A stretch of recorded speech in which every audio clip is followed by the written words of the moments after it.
In times gone by, one quarreled oft with Guizhong concerning mechanical principles. We each had our ideals, and neither would yield.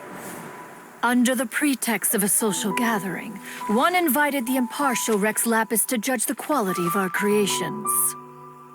But Rex Lapis declared that Guizhong's obscuro vulpus mechanism was superior.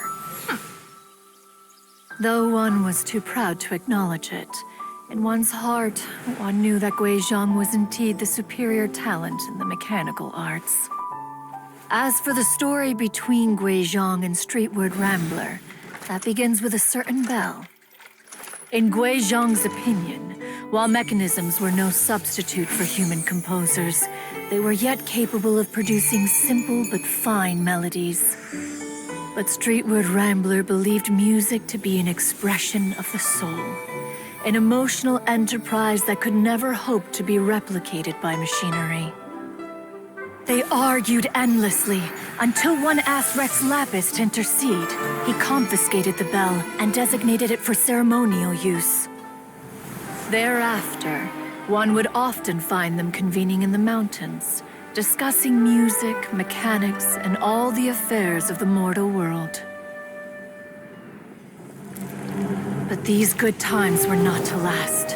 War broke out between the gods, and soon engulfed the Guili plains. Guizhong was overpowered by the enemy, and fell in battle. When Streetwood Rambler and I arrived at the scene at long last, all that remained among the ruins was her lifeless body. After this, at Streetwood Rambler's request, Rex Lapis granted her the cleansing bell for safekeeping. To honor our friend's memory, one made a few finishing touches to her ballistic device. Many lantern rites have passed since then. Many greetings and goodbyes. Upon what do you gaze? The Guili Plains? No. It's everything.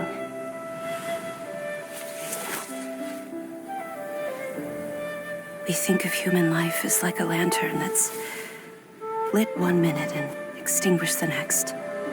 But are we Adepti so different? Perhaps as dust settles after a storm, we too must one day return to the world below.